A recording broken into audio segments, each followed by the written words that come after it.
Jeudi 14 mai, enseignement de l'après-midi. Nous sommes dans ce mystère de l'Ascension et de la Pentecôte. Et comme repère, comme source, nous avons donc l'Écriture, ce récit des Actes des Apôtres. Nous avons également, et c'est important, s'appuyer sur la révélation par le magistère de Marie Immaculée, pleine de grâce. Tu es bénie entre toutes les femmes, c'est ce que dira Élisabeth, remplie de grâce.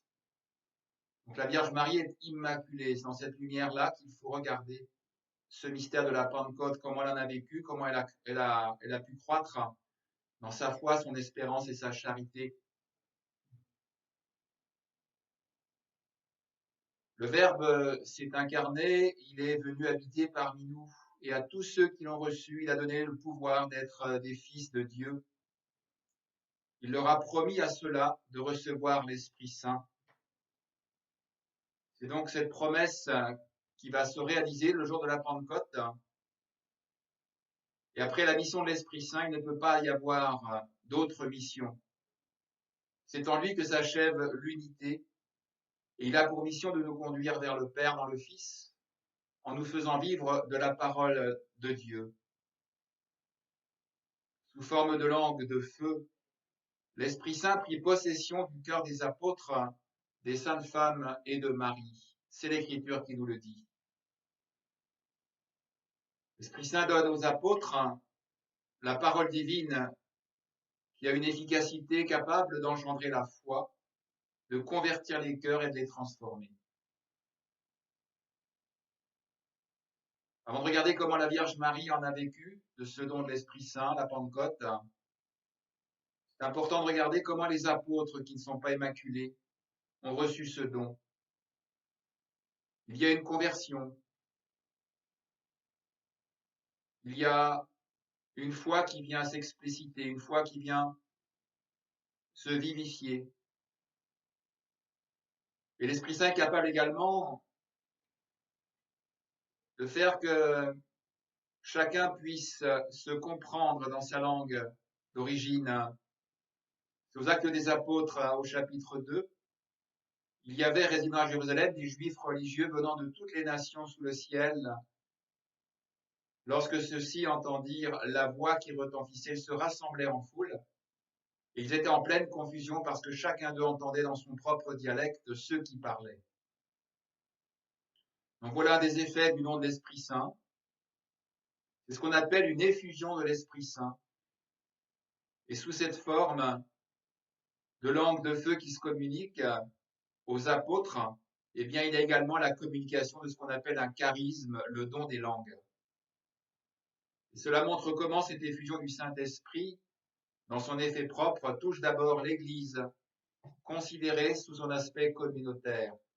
Il s'agit de la communication de ceux qui reçoivent le don de l'Esprit Saint, communautaire. Chacun peut entrer en relation indépendamment de leur langue d'origine. Donc la première dimension est une dimension communautaire. L'Esprit Saint communique également aux apôtres et spécialement à Pierre, à ce qu'on appelle le sermo sapientiae. Le sermo sapientiae, comme on peut l'imaginer même sans connaître le latin, c'est la sagesse du sermon, la sagesse de la parole. La parole dite par Pierre est habitée par la sagesse de Dieu. Et ça, c'est propre aux apôtres. C'est un don reçu par l'Esprit Saint.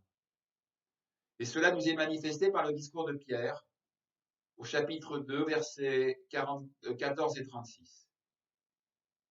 De plus, ce discours transforme les cœurs de ceux qui l'écoutent. Il a donc une efficacité divine.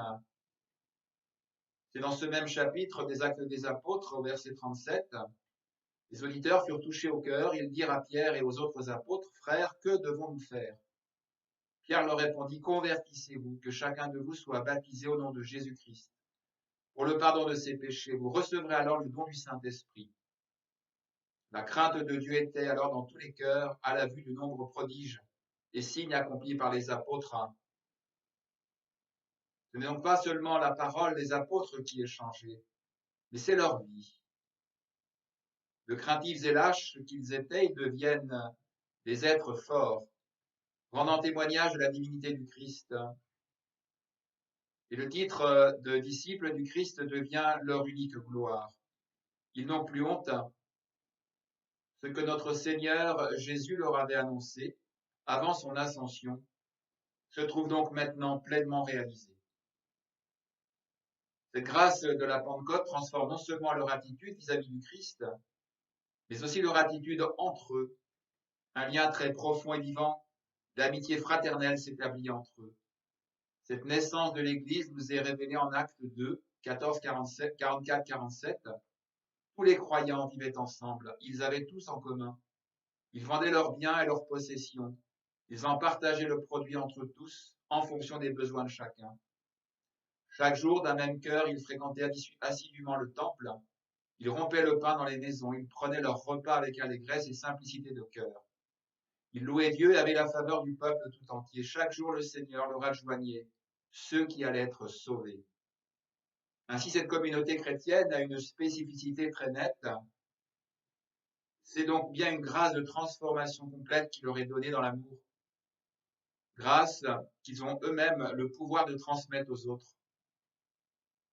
Mais c'est vraiment une grâce de feu qui a enflammé tout leur cœur et qui s'étend sur tous ceux qui les écoutent et qui s'approchent d'eux. Regardons maintenant la Vierge Marie, car en elle, l'Esprit Saint se communique en plénitude et d'une manière unique, car son cœur est plus pur, plus assoiffé d'amour que celui des apôtres.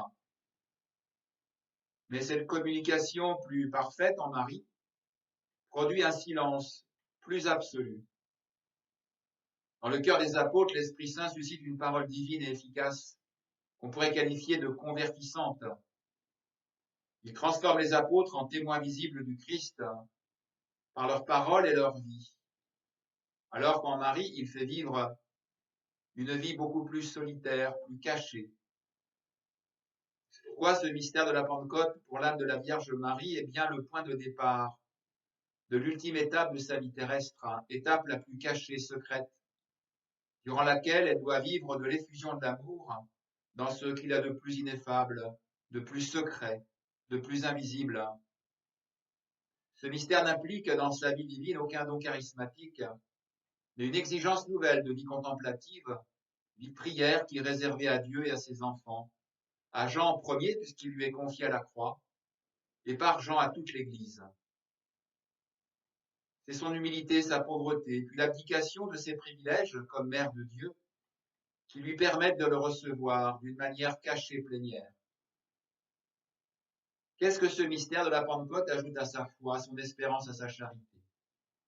Sa foi atteint son ultime exigence. Tous les mystères de son Fils ont été l'objet de sa foi. Après l'ascension, il ne reste que la diffusion du Saint-Esprit, annoncée par Jésus.